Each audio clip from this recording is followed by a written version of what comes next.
Welcome back to The Price of Business. I'm your host, Kevin Price, talking to you about you and your business. Got Derek Asato on. He is with the Bowl Company, and they specialize in helping make trade shows and events like that memorable. Derek, welcome to the program. Hi, thanks for having me. Glad to have you on. Real quickly, kind of give us an overview of what your company's all about. Well, the Bowl Company specializes in doing public relations and marketing for technology companies and digital entertainment companies. Okay, and you're VP. What are you VP of? VP, mostly I run the digital entertainment and video game accounts at the agency. Okay, very good. And we send our request through a great service we love to use called Help a Reporter Out. We get great responses from people like yours, and so you jump to the occasion. And there's a lot of different things that you guys try to do to make these things more memorable. Before you get into that, though, tell us how many of these events do you do annually? We do maybe half a dozen trade shows and events during the course of the year. Okay, and what are some of the ones that people might be familiar with? Some of the bigger shows are the E3 Expo here in Los Angeles, which is the big trade show for the video game industry. CES, which is in Las Vegas, another big show, one of the biggest actually in the country, and that's for the consumer electronics industry. That is huge. That's, I guess, in January, right? Yes. Yeah, those are big. Yeah, absolutely. And so, in fact, I was there for the new media conference, which was ending just as the CES one was beginning. I didn't have time to stay for the CES, but I wish I could have. I was covering the new media one. Interesting. So, tell us some things you do to try to make these events memorable. Because let's face it, there's a lot of people who are beginning to think that trade shows are on life support.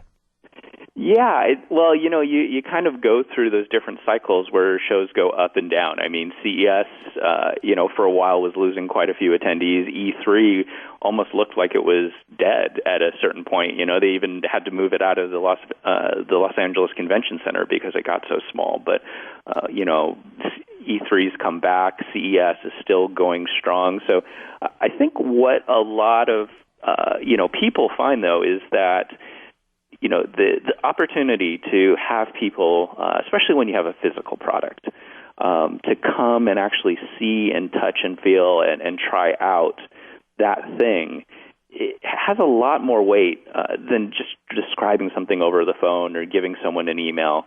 The other part of it is just being able to do those face-to-face meetings at least once a year with, different business partners, with reporters, with prospective new clients. There is a lot of weight that just having that personal interaction gives you as opposed to, again, just electronic communication, which is totally valuable because we can stay in touch day to day with people. But the face-to-face still plays a pretty big role in our industry. So how do you do it to make it memorable with all those booths there? What do you do? Well, there's a lot of different kind of strategies that people use, and actually, it's kind of funny. Some of the classic things that a lot of people do are some of the things that we actually advise our clients not to do.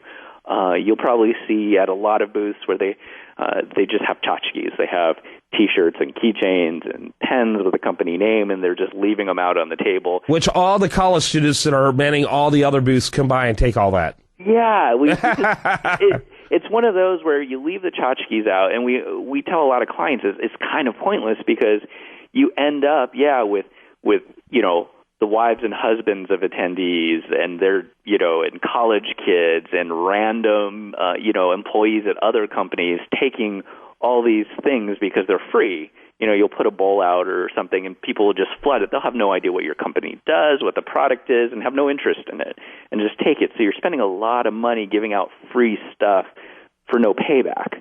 If you're going to do a giveaway, if you're going to do a tchotchke, do it as something that you have hidden under the table, that you only give away to people who are kind of qualified prospects who come up to the booth and actually are asking questions, and you can tell they're actually interested in what it is. Or in some cases, we've had clients do things if they're going to do T-shirts or other things like that, and they want to give a lot away. What we'll do is tell them, okay, so everyone who goes through and gets a product demo or does some other thing will get the tchotchke. And that way, most people who are there just to freeload and grab as much stuff as they can from the floor won't bother to do that because it slows them down. Only people who are at least a little interested in what you're doing will actually sit through a demo or do some kind of interactive, activity within the booth.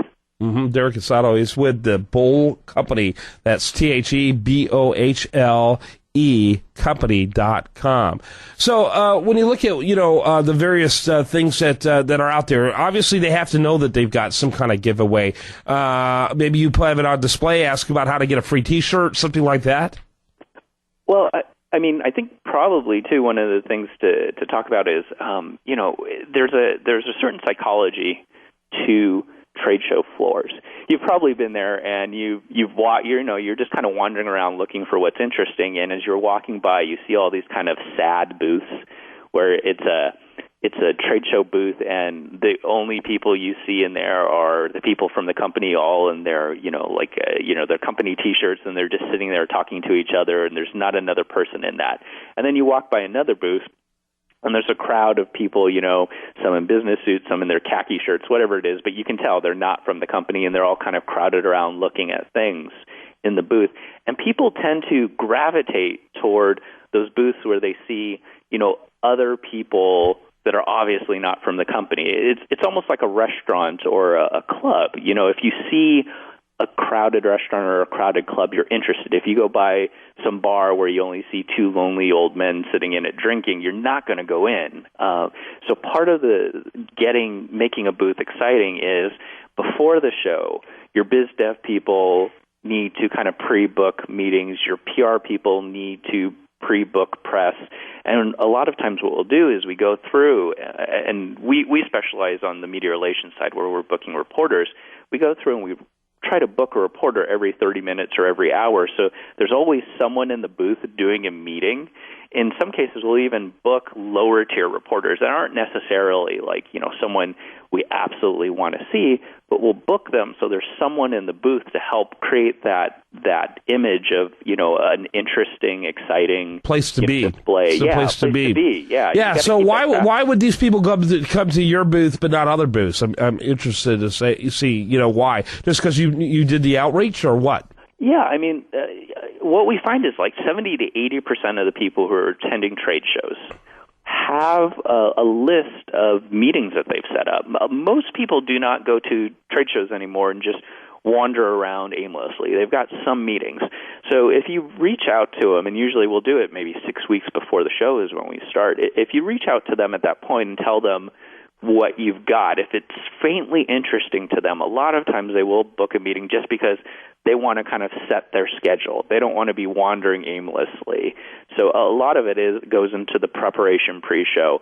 And then, sometimes some companies also will do kind of like incentives and things. On the sales side, they may do if you do this meeting, we're going to have some kind of special deal or discount, with, on the PR side, it may be in some cases like, well, we're only going to talk about or show this at this particular show.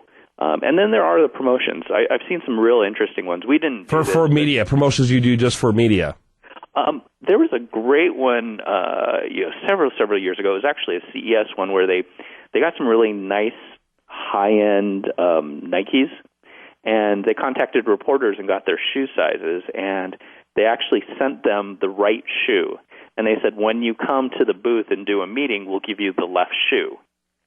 Yeah. So, to get a really nice brand of Nike shoes, wow, you had to come to the booth, and it actually worked really well for them. Yeah, I'll come to any booth for Nike shoes. Why not? Yeah, give me, next time I'm at an event you're at, let me know. So, awesome stuff. We're going to have to wrap it up in just a minute. I want to put you on hold. I want to get some information from you between the break.